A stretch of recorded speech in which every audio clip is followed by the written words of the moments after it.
Welcome to Muscular Minds Podcast, where we want to build mental toughness and resilience for you, your family, your faith, and your future. Thanks for joining us today. All right, this is Jared Dane at Muscular Minds. We are excited you're here tonight. Tonight's a special night. You've seen us do kind of mixing of the generations where we try to get more wisdom and knowledge about how to engage those around us of different generations, how to be stronger, tougher, more fit, both mentally, physically, just learn also about one another.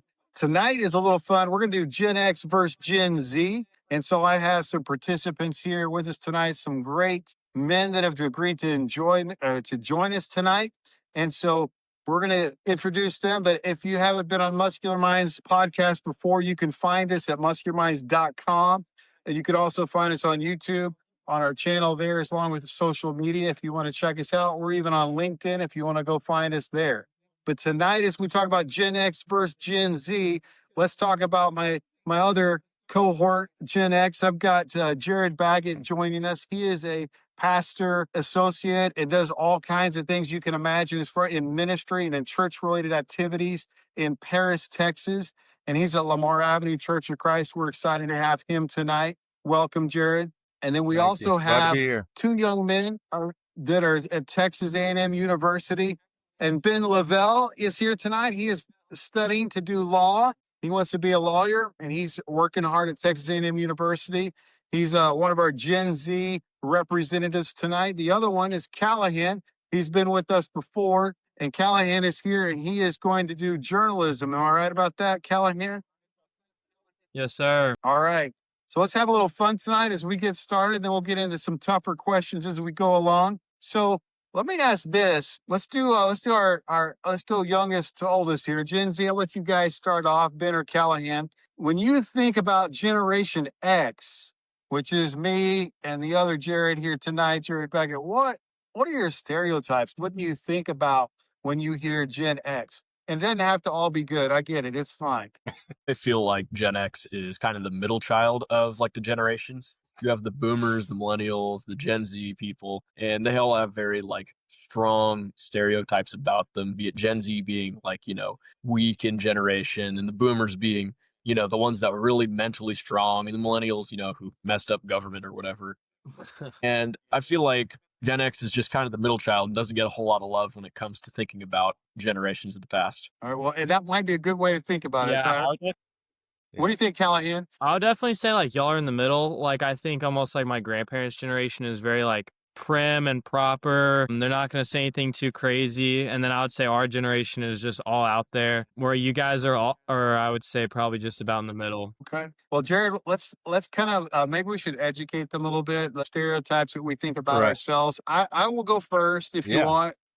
Go for it. Here's the deal. When you see the reels or the TikToks about Gen X, there's a lot of truth there. Nobody really paid a whole lot of attention as we kind of did. Every weekend is like a Goonies movie. You're out having adventures, doing things, riding your bike. If you're hot, you go to someone's house and drink out of the garden hose. It's just, you just ran and did things. If you got hurt, you just dealt with it and moved on. The millennial generation maybe has some of their issues that they have because maybe we kind of, I guess, reacted the opposite of that, kind of swung the other direction and bubble wrapped our kids because nobody really paid attention to us. I do think that we were kind of a lost, forgotten generation because both of our parents are working 2 jobs and all that kind of stuff. I don't know. That was kind of my experience. What do you think, Jared? Yeah, I think Goonies is spot on. That's definitely a very telling movie about our generation, which Gen Z might not even know the reference, unless they saw some kind of quick we might clip of explain it. what Goonies is, but I watched Goonies growing up. I Good had deal. to.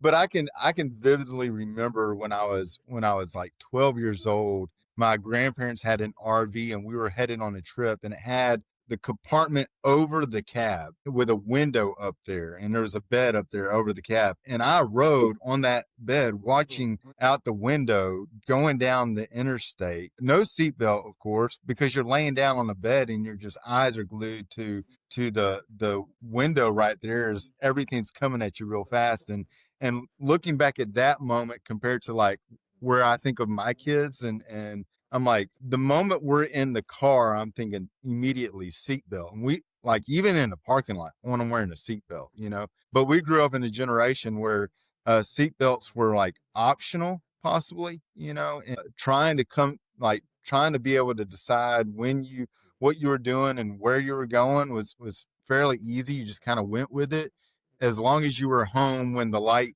post light went on, and so like that told you when it was time to be home. Whereas Gen Z, man, we've got 360 on them all the time. We know exactly where our teens are at, our young adults are at, and we can message them at any moment and say, be here or be there. Where our generation, there was a little bit of freedom, but I like the middle. Like, I think that's great. That's a good stereotype of Gen X is the We were mad. We didn't want to be the boomer generation. We were mad at them. We felt like they were the established. They had all the jobs, and right, we didn't really feel like we could take their jobs. So we're going to go complete opposite direction of that. right, right. So I do think, I do think self-reliant is probably a really good word to describe Generation X people. You just do your thing. You don't Yeah, require a lot of maintenance.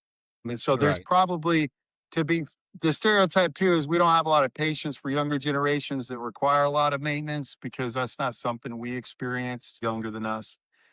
Yeah. So, so let's Jared, let's talk about Gen Z, and you Gen Z guys, tell us what y'all kind of agree or disagree about when we're talking about stereotypes. My thought is when I hear Gen Z, some of it's actually pretty cool. You guys grown up with internet and technology all around and a little bit of this cancel culture. And I think y'all have kind of like decided, okay, well, we're going to do our own thing. We don't really care what other people are saying. There's more of a intentionality. I'm going to do it my way kind of deal. Um, and there's a big technology savviness to it. Like y'all know what's going on. I don't know how, but y'all have like 500 text messages rolling at once. This social media app, that social media app. Plus, I'm playing a game and I'm doing these three things at once. So that the ability to multitask with technology seems overwhelming. I don't know that I would say that I think Gen Z is soft. I think it's more maybe selfish is the word I'm looking for. Kind of like, hey man, I'm only going to do what I want. I'm not really worried about anybody else. That was prior generations that I think worried about other people. But y'all do you, whether it's TikTok or whatever we're doing. I'm doing my own thing, and you do it 100%. So I don't know, and that could be way off. That's just kind of my thought about it. What do you think, Jared Baggett? Well, when I was thinking about this question, I thought how Gen X, us two old guys in this moment here, are over or under. We're kind of under influenced, meaning like when we were kids growing up, we had a small group of kids, other kids that we hung out with, and that was our influence, right? Like those 4 or 5 guys, that small group. That was who was speaking into our ears. That was who was giving us ideas. That was who was telling us yes or no about decisions. And it was a little even disconnect from the older world in some sense. So we were under influenced. When I think of Gen Z, I think of them being as over influenced in the sense of, hey, they've got parents who were under influenced. So like the word mentor, I never thought about the word mentor when I was a kid growing up or teen or, but like as an adult, I'm thinking, okay, who's mentoring my children? And I'm trying to get mentors for my children. I'm trying to get these adults who are positive to come in and influence my kids. And also at the same time, my kids, or Gen Z, I should say, is they're not just influenced by a small group that they run with, they're over influenced by all the media, by all the networking, all the ability that's there at their fingertips. And so like there's this over influence. And so like trying to decipher decisions, identity, purpose. Yeah, I don't think Gen Z is weak at all. In fact, I think they're quite resilient and strong because of what they're having to do with their over influence, which then creates other problems. But I think they're just over influenced. So I hadn't even thought about that. That's a really good perspective. All right, Ben, You and Callahan, this is y'all's generation, man. What do you think about yourselves? Yeah, I would say honestly, like you talked about how a lot of our parents almost like bubble wrapped us. And I would definitely agree with that. I think a lot of things were like handed to our generation, where I think a lot of people I know just like don't work hard. Like a lot of people I know haven't had a job ever, and I'm 21, about to turn 22 years old. And I think a lot of people just have the mentality that things are going to get handed to them. And so they're like, oh, yeah, like when I graduate college, I'll get a job and it'll just kind of come to me. Like, I don't really need to be on the hunt for internships. And like, you see a lot of people in my generation, like, don't have boyfriends or girlfriends. And I think a lot of that is just like that laid back mentality that things are just gonna like, it'll work out when it works out. And yeah, I just think that's a big result of almost that like everything was handed to us when we're younger, that we think it's gonna be the same as we get older. Okay. Yeah, I can agree with that 100%.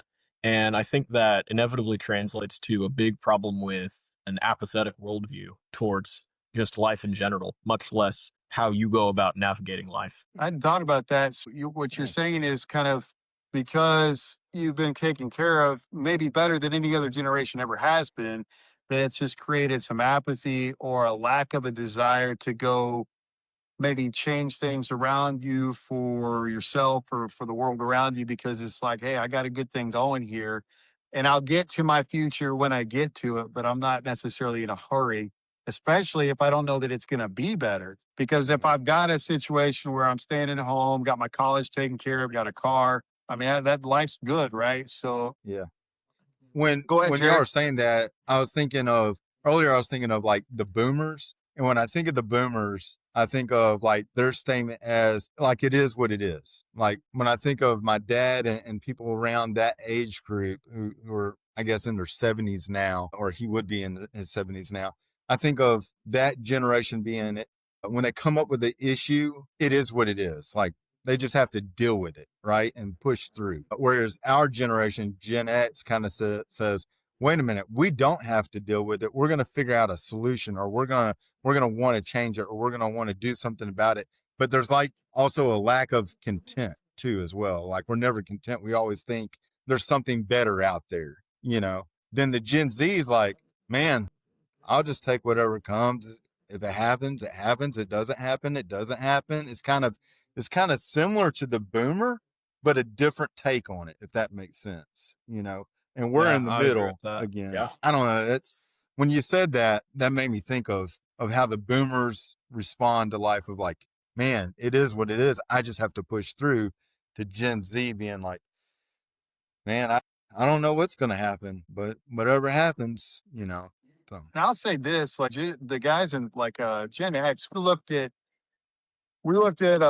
generation, the boomers and the ones behind them, the silent generation. Those guys were like tough as nails. You give them a paper clip and a safety pin and they'll build a house. I mean, it was, I mean, I knew I couldn't compete with that. And so I think Generation X, we kind of went a different direction with things. But a lot of raising Gen Z or millennials is an attempt, I think, from boomers and Gen X to kind of make it better. And I actually think sometimes we make it worse when you try to make it too good for somebody, then they don't want to always do for themselves. And it's kind of like stealing from y'all in a way by not letting y'all have your dreams, your future that you chase on your own without us doing it for you or giving it to you. And I think that's on us. That's a little bit that's the older generation not getting it right just because we wanted to maybe overdo it for our kids or grandkids or whatever. What do y'all think, Gen Z? I can agree with that entirely. That makes perfect sense to me. Do you Yeah, see it I like agree. around you with other kids or other young adults? Absolutely. Yeah, I would agree with that. I want you to give Callahan and Ben, I want you to give the two Jareds here tonight, the Gen X guys, give us some advice, because like we're not old yet. We're getting old, but we're not young either. And so it's like, what advice would you give us as we kind of like are trying to tackle 25 and beyond? What would you tell us as far as like, hey man, don't be afraid of this or do this or whatever, so we can be more resilient as we kind of age here?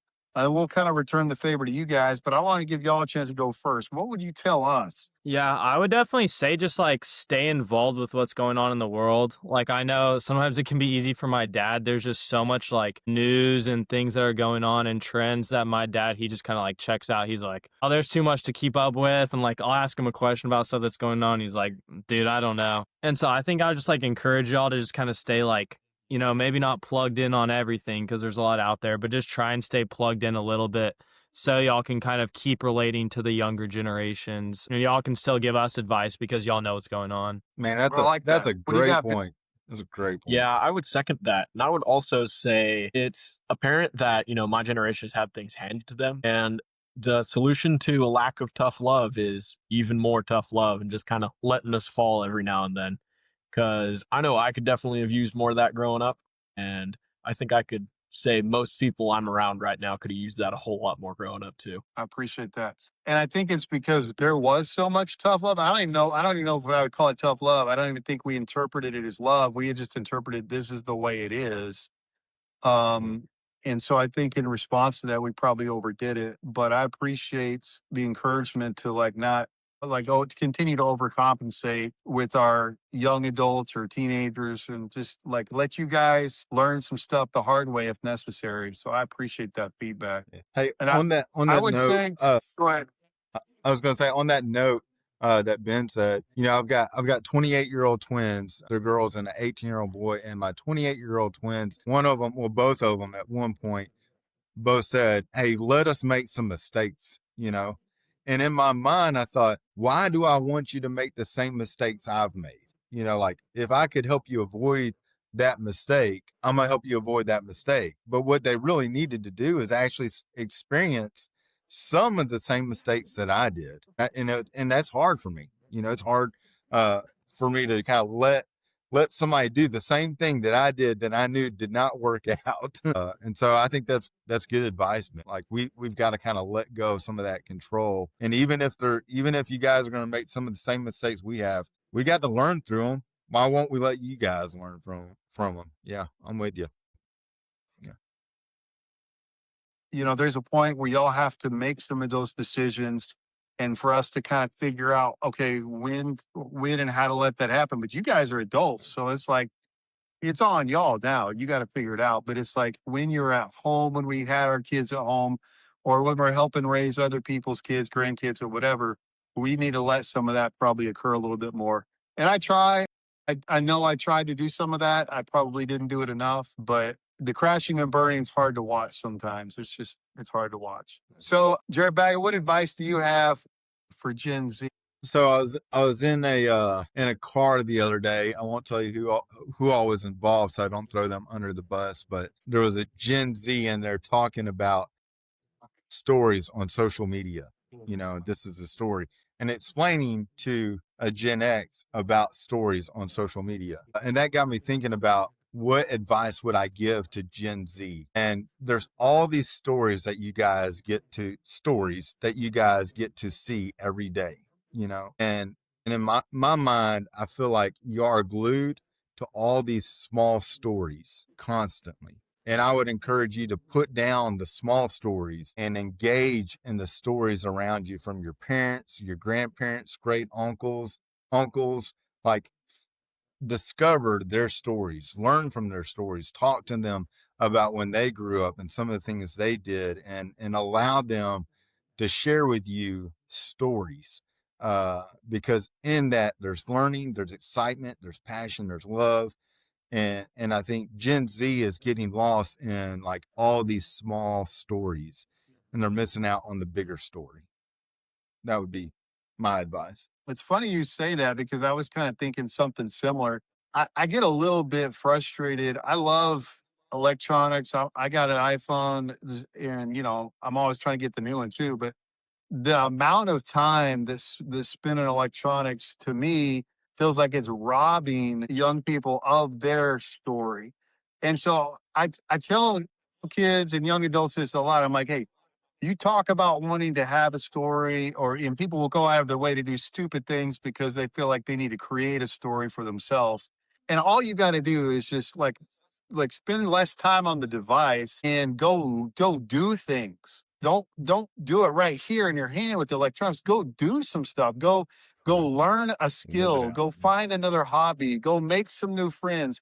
Go figure out how to cook a recipe that you didn't know how to make. You want to go learn how to do something? Go do it. Instead of like reading about it, watching about it, go do some stuff. So then you have your own story 20 years from now. You don't want the exciting part of your childhood to be like, yeah, I leveled up in Minecraft, or I did this in Fortnite. Nobody like that's, I don't think you're going to want that to be your story 10 or 20 years from now. So I tell kids, Gen Z and everybody, hey, go do some stuff. Make that your story. Go find, go do some traveling, go do a mission trip, go do something hard. Make that your story so you have some experiences while you're young, because they're harder to do the older we get. Your body's not the same. You're busy. You got responsibility. You want to do some stuff when you can, when you're young. So I'm saying, go get your own story. What do y'all think? Good or bad advice for y'all? Yeah, I would absolutely agree with that. I know a lot of people who just be like, they go home and they sit in their room and they hop on the game and that is it. And like, that's just so depressing to me. I'm like, man, do you want to be able to tell your kid a cool story in 15 years, or just the fact that, or hey, you're probably not even gonna be having kids if you're just hanging out in your room every day. And yeah, I just think it's so important. Like, do you want stories to be able to tell your kids? And I mean, how are you going to do that but get outside? I mean, I don't think I could have put it better myself. Ben, you are outside. I feel like you got your own stories, but what do you think about what we're saying? I think that's absolutely right. I would like to think that I've kind of embodied that mentality already, because I try not to like do things for the point of doing them, but rather do things and then enjoy that I have done them. And so I would say that that's honestly just great advice, because there's enough people who they just don't do things, for lack of a better term. Like the number of people who clock in, go to classes, and then just go home after is just staggering to me. Because even if they go out and do other things, like be it go to the gym or even just productive things, they don't actually go out and do things. They don't have hobbies that take them out of their own like element, really. So what you're saying is kind of just a very, I guess, scheduled, mundane kind of existence, that there's not a lot of deviation or variety. That I sound would right? agree with that. Yeah. That level of regimented life is not healthy in any way. And I don't think you're hearing us saying you got to be like off the chain or doing crazy stuff. I don't think we're saying that at all. In some ways, you can even be very productive and serve and give them back. I mean, there's just lots of things to do, but it's just the point is go do something, be Mm. involved, get involved, figure it out. And some of it, you're going to learn, like you were talking about mistakes. You're going to make some mistakes while you're doing stuff, but that's kind of the point. So yeah. So I want to shift. Let's talk about hard things for a minute. One of the things that when I was writing my book, Raising Muscular Minds, one of the things that I felt like was super important when we're raising kids, but also as adults, is how do we handle hard things? Because sometimes, well, not sometimes, but we will face hard things, and how we face them is kind of a big deal. So I guess I want to hear from you guys. Tell me something hard that you went through, maybe how you handled it or didn't handle it, and then we can kind of like have some discussion about that. So let's talk about hard things for a little bit. Who wants to go first? I can go. I think just like a big thing that I had to battle with last semester is just how important it is to, like, as a Christian, date someone who's a Christian. And last semester I tried to date someone who was not a Christian. I just really wanted it to work. And long story short, it didn't work at all. I mean, I just think that's something that's really important that I learned last semester. Okay.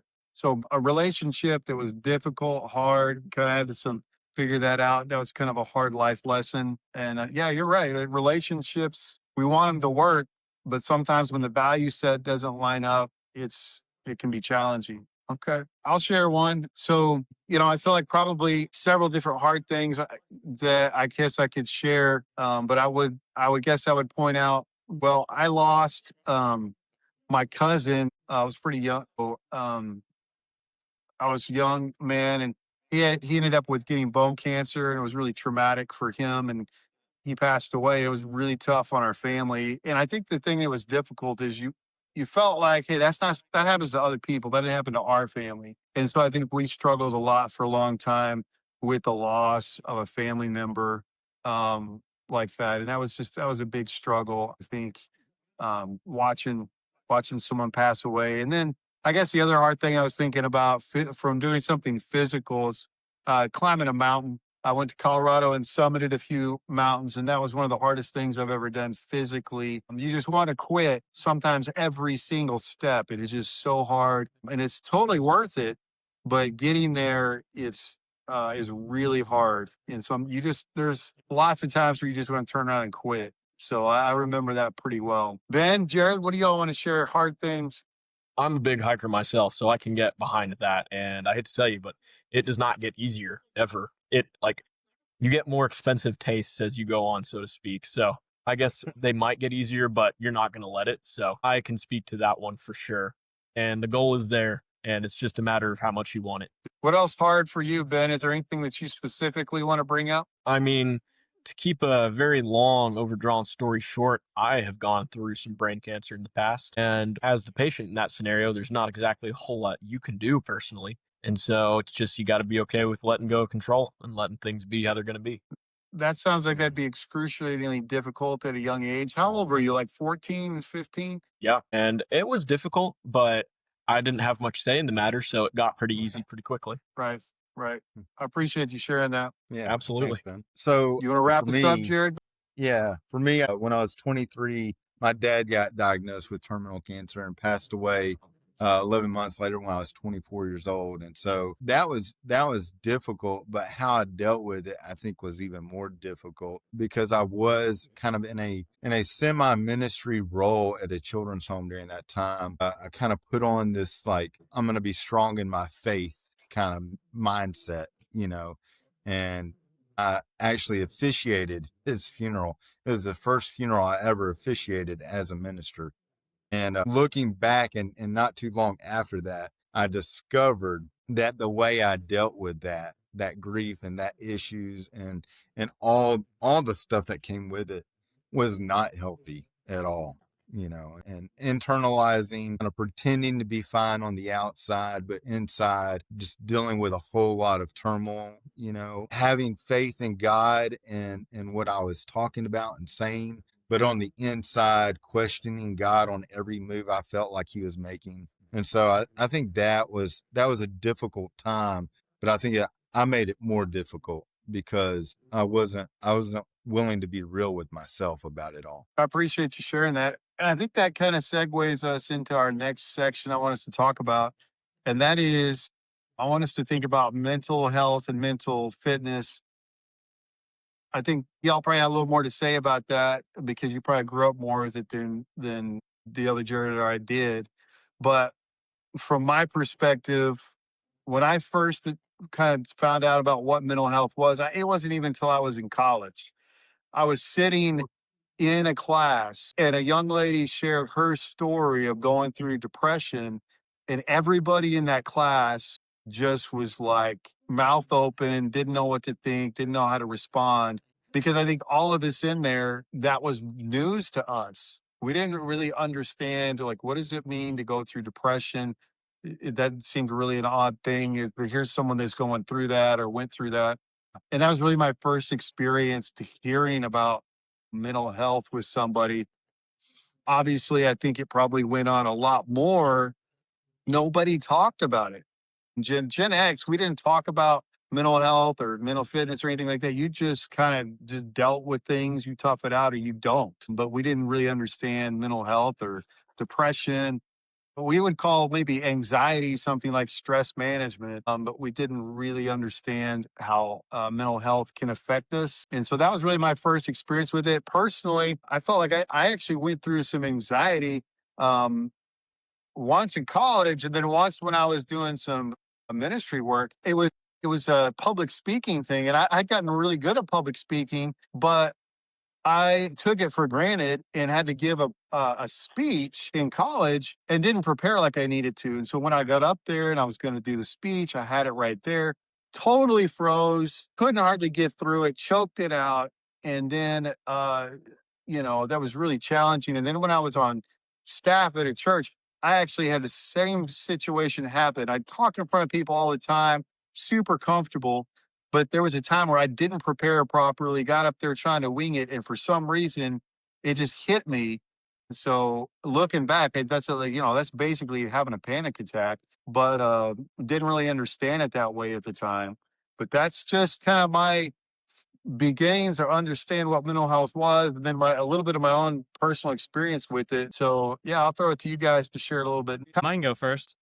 Go ahead, I think Callahan. I hadn't really heard about mental health until college. Like, I feel like I'd heard the terms like anxiety and stress kind of float around. But when I got to college, I saw a lot of people who would like shut down when things would happen. I remember my freshman year, there was a kid who had a panic attack in the cafeteria, and like the ambulance had to come and take care of him.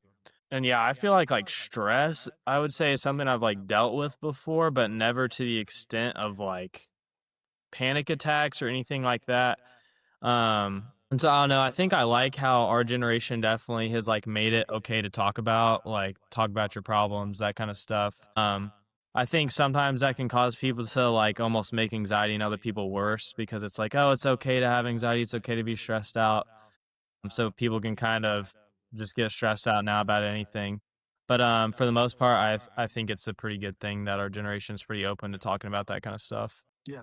Oh, I appreciate you sharing that, Callahan. I do think it's good. I think my generation, we just assumed you had to tough it out. You didn't share anything like that. But what you find out is like sharing things kind of helps people relate to you a little bit more. They share back with you. It's not that I'm like, hey, I'm weak all of a sudden now. It just means I'm just kind of sharing something I'm going through, and we can kind of encourage each other through it. So yeah, thank you, Callahan. Ben, you want to go next, Matt? Yeah.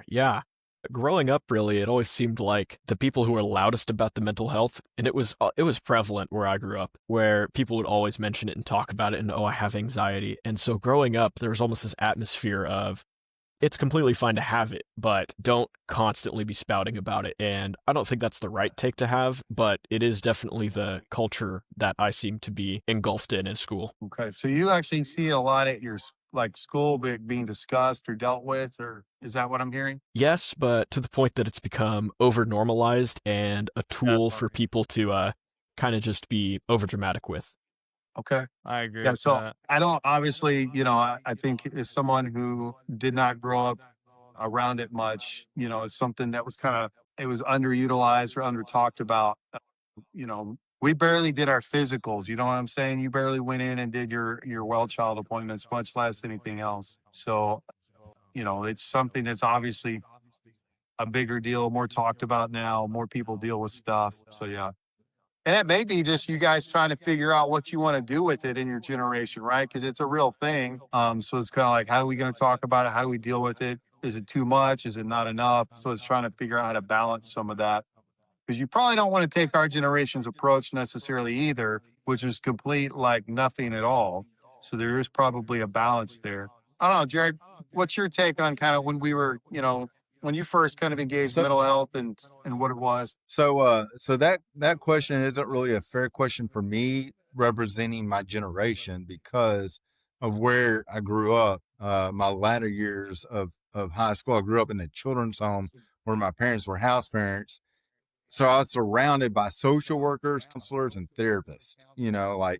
Uh, all of my buddies had a social worker. I didn't because I was living in the children's home. My parents were the house parents. But a lot of my friends had a therapist that they could talk to.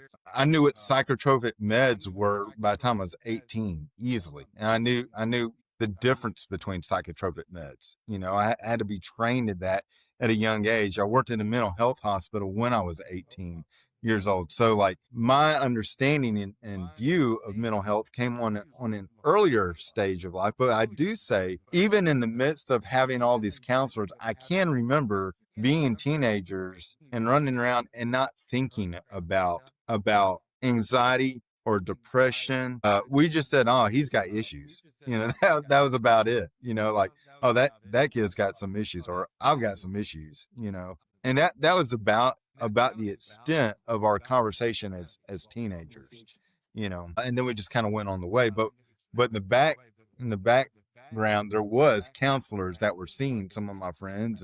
And so by the time I was earlier in college, I was really open to like mental health, anxiety, depression and different causes of these things, and ADHD, ADD, all the diagnoses were out there that I heard of. But again, I feel like our generation, the Gen X, we kind of thought other people had these problems, like other people were dealing with stress and anxiety. Other people had issues, not us personally, when actuality, Right. I did have some of those issues, so. No, I think that's a good way to think about it. Like when you go through it, you're not even sure like how to identify it, but looking back, it's like, okay, that's what that was. And so, yeah, I think that's a good point. And it sounds like you had a little more of an up close, in person view than probably any of the rest of us at a young age. Right. So, yeah. Appreciate you sharing that. Yeah. So let's talk for a second about Generation Z. I was reading an article the other day, and it was talking about how Generation Z is kind of making a comeback as far as religion. So my generation and millennial generation shifted away from religion, things that are spiritual. Like my generation, you hear things, the truth is out there, right? That came from the X-Files. We didn't really attach anything to truth. It's ambiguous, it's vague. That's kind of what we felt about it. That you couldn't nail it down, you couldn't pin it down. And if you tried to, we were going to basically figure out a way to kind of blow that up. And it's because it's all kind of like ambiguous, and your truth is right for you, my truth is right for me. Those are the kind of phrases that my generation would say, or that's kind of what we kind of, and because of that, I think it was a hard push away from organized religion to some extent. And then I think the millennial generation is very social justice driven, very affecting the world, or trying to affect the world around them, but not necessarily in a spiritual way at all. But I feel like Gen Z, they're tracking some data where y'all are the kind of making a comeback to religion, to spiritual things.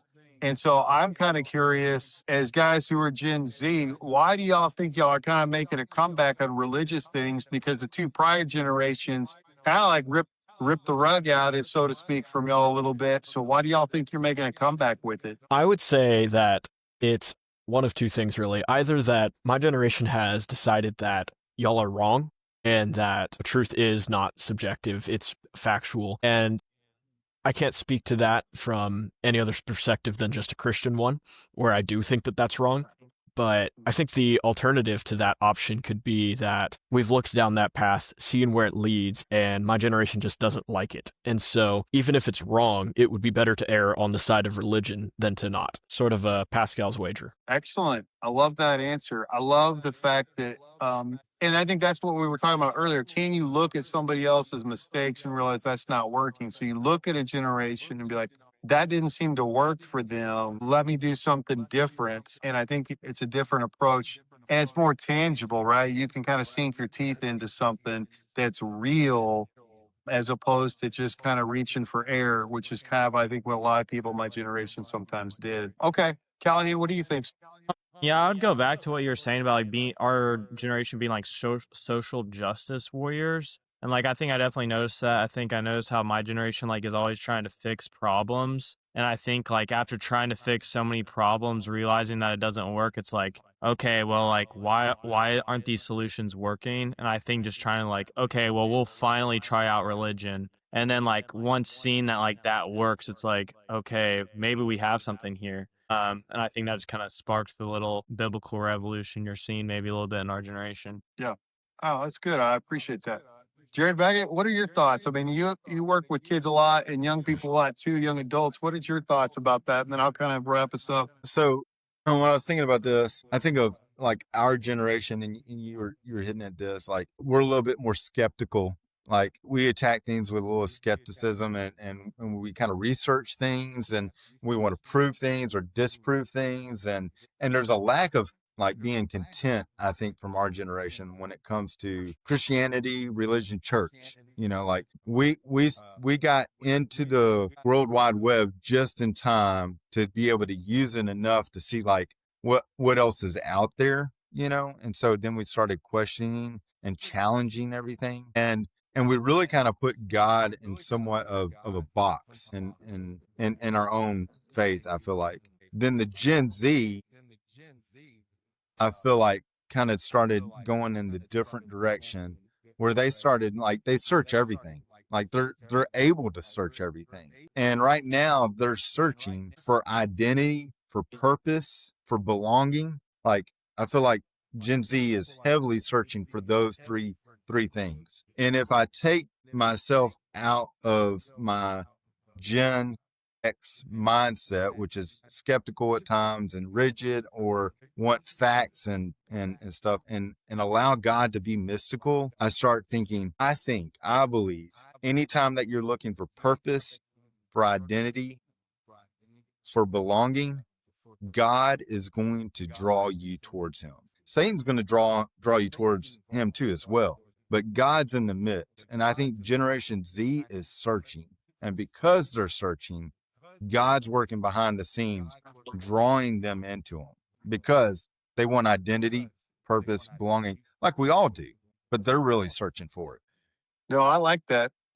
I think you're spot on with some of that. I think from a Generation X standpoint, when you do have the web explode in front of you, as you're coming of age, it does kind of blow the door open on everything, to where things that had always been kind of structured in front of you are now kind of like blown apart. And so then you're left trying to figure out how to put pieces together as a young adult. And I think the flip is true. In Generation Z, you've had technology available to you your whole life. And so it's kind of like it's deconstructing in a different way. It's like, now I've had all this stuff, and you look at it, and it's like, it doesn't really make sense, except if I kind of like focus in on these things here that seem to be real, seem to really make a difference in people's lives, give them identity, give them a purpose, give them a reason. And it may have worked for my grandparents or great grandparents. So why can't it work for me? Just because these two generations in between,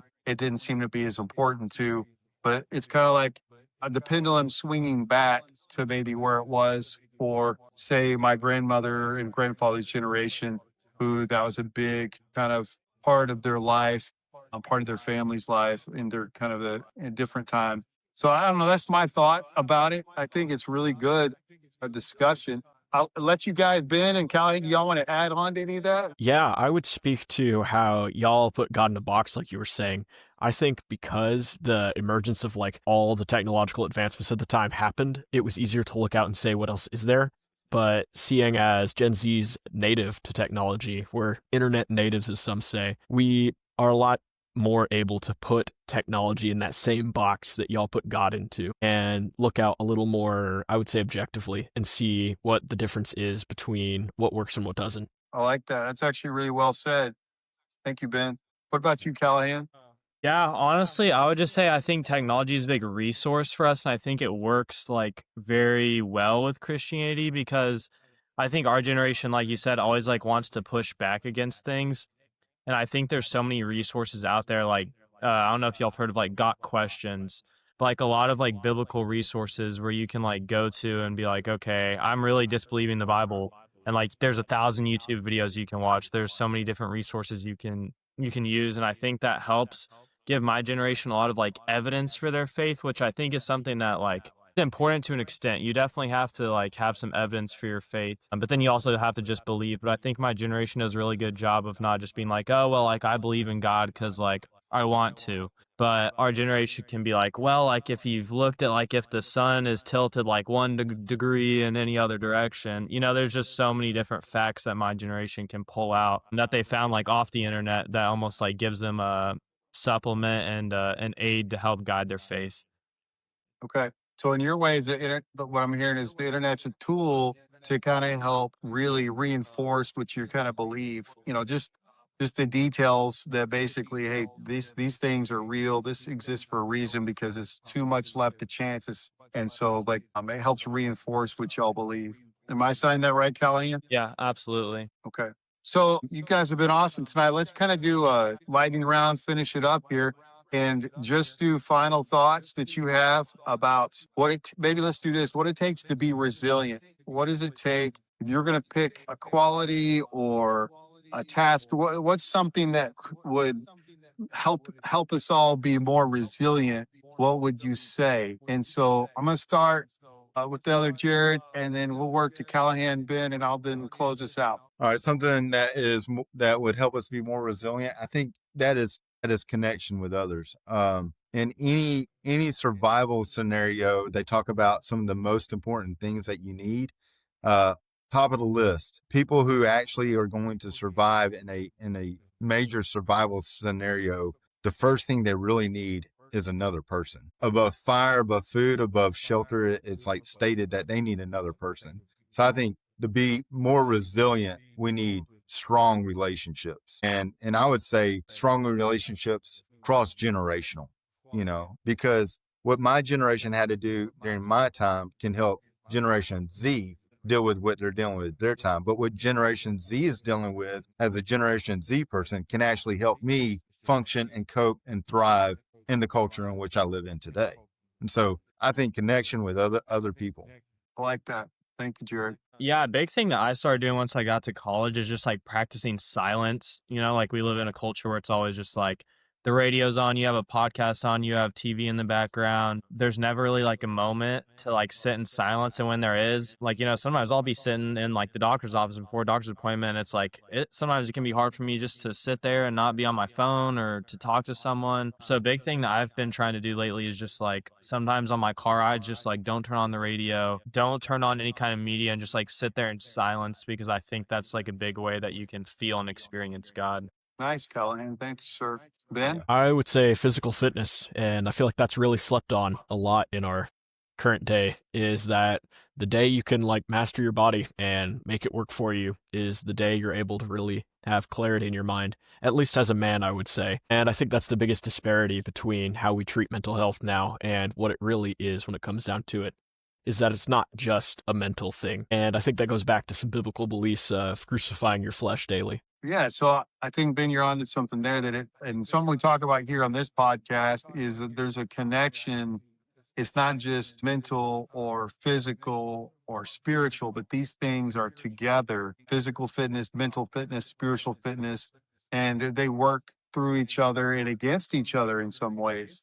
And they do affect each other. And the thing that I was going to say is, I think as I get older, I become more resistant to want to do new things or hard things, to where I think when you're young, you embrace all of that. And as you get older, you're like afraid of the new things or the hard things because I might get hurt, or I might not know what I'm doing, or I might be embarrassed or humiliated, or I might look stupid, or somebody's going to judge me, to where when I was 21, it didn't matter. But now that I'm older, it's like, I don't want to, I don't want that. And so there's more of a resistance. And I think the reality is, if I want to stay resilient, I have to keep doing things that are uncomfortable. I have to keep doing things that are hard. I have to keep pushing myself to try new things and to be different. And so I think that's something that I've really learned to be more resilient. But I appreciate everybody hopping on tonight, and I appreciate Ben. Lavelle doing good luck with doing the law school stuff, and Callahan doing journalism, both you guys doing Texas A&M proud. And then we've got Jared Baggett, not just a pastor, but going to school to get his MBA. So just everybody getting smarter and doing hard things as well by being in college and doing graduate school and whatnot. So super impressive. But we're glad you guys were able to be here tonight. Again, it's Gen X versus Gen Z, just talking through some stuff. And I appreciate everybody coming on Muscular Minds and watching us tonight. And we'll catch you next time we do a podcast. Thanks for hopping on. Thanks for joining Muscular Minds today, where strength isn't measured by how much you lift, but who you lift up. And that starts with you.